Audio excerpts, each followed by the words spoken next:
Hello class, Dr. Dilmar here.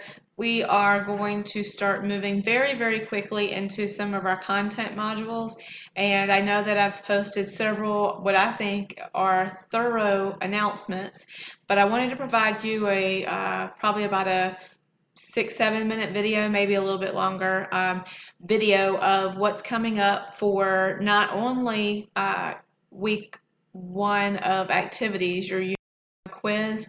I'll give you some helpful information for that quiz, but also just giving you some ideas of how to be successful in the course. So keep watching because this will help you in being successful, particularly on your Unit 1 quiz. So you'll notice that yesterday I posted an announcement. It's here, you can see it on the home screen, and it just basically says, you know, what you've done already and what you've got coming up this week. If you scroll down, you'll be able to see that your introduction's in tomorrow, and then your Unit 1 quiz is due on the 30th. Right behind that is your Unit 2 quiz on September the 4th, and that's after the Labor Day weekend. So you've got two quizzes that are going to come very fast and furious behind each other. Remember, Unit 3 also has a quiz, and then we're already at midterm time. So those, you know, in an 8-week class, it just falls very quickly. Just as a reminder, I've set the first 3 units up as quizzes. That way that you can really dig into the information that will be on your midterm, because these quizzes and the midterm are aligned.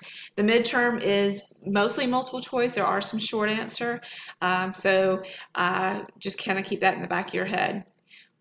Now what I want to do is I'll scroll back up. I want to go back into the content, and I want to speak specifically about the quizzes and Unit 1 quiz. So we go into Unit 1, Collision of Cultures, and you'll notice that there's an introduction, advanced organizer, a checklist. The checklist basically says you've got a quiz due. Then you have your readings and resources, and then your activities is the study guide and Unit 1 quiz. I don't know how else to stress this to you, that your readings, your introduction, your advanced organizer, your study guide, and your quiz, they're all aligned. So if you are a visual person, print these out, highlight, underline, make flashcards. If you feel like you're successful in just reading, by all means, just do this electronically and read. But please do not ignore the resources. I have personally experienced classes where not all of the resources were aligned to the quizzes and the tests, and sometimes I found myself reading about things that, you know, had nothing to do with what was on the test, and I can just promise you that for the most part that is not the case here.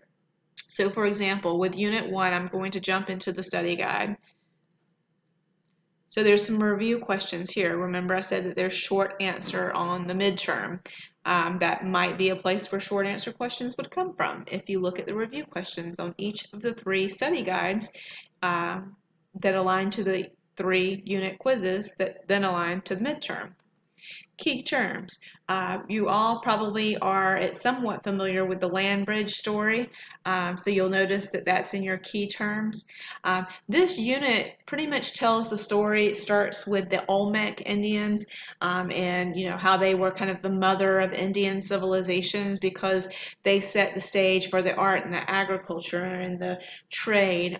So, you know, this unit tells a story that starts all the way back with the Olmecs, and you'll see the vocabulary that's mentioned here. The unit moves through the Hopewell Indians. It speaks about the burial sites.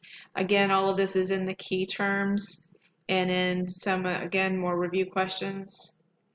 Hopewell Indians, the unit study guide prompts you to look at the readings and what the readings tell you about their burial sites.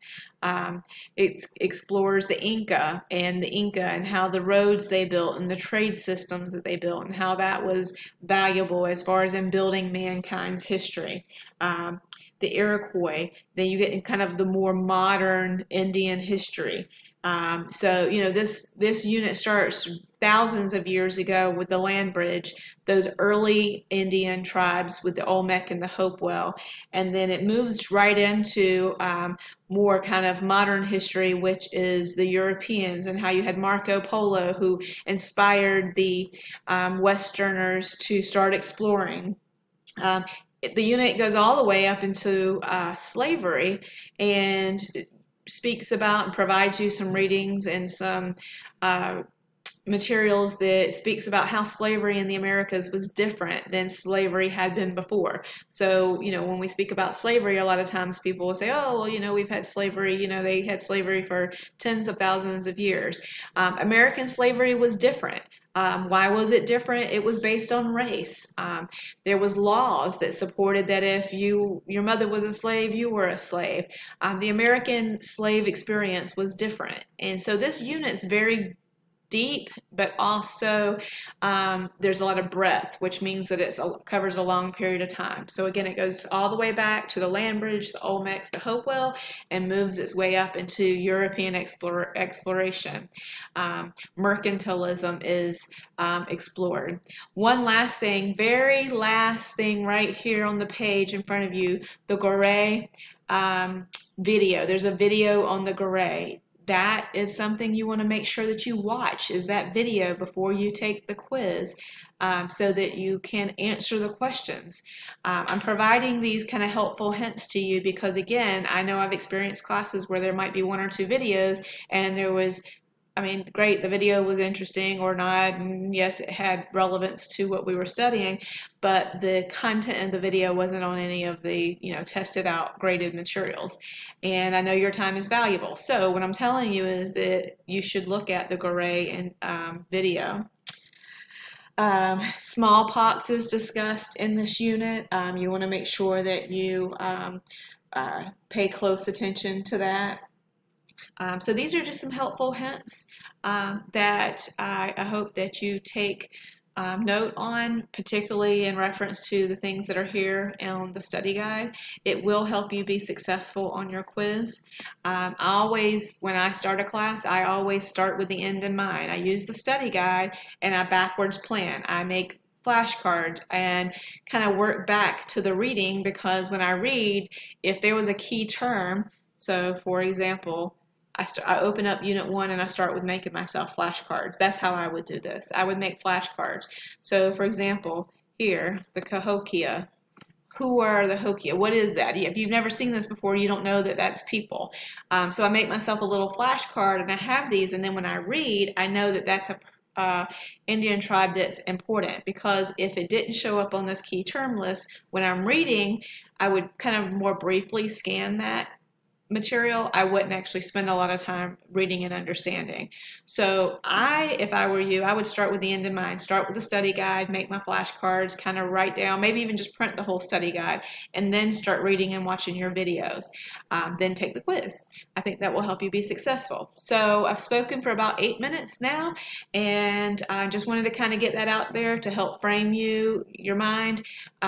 Again, Unit 1, don't wait until the last minute, because then you only have like 5 days, 4 or 5 days before the next unit quiz is due.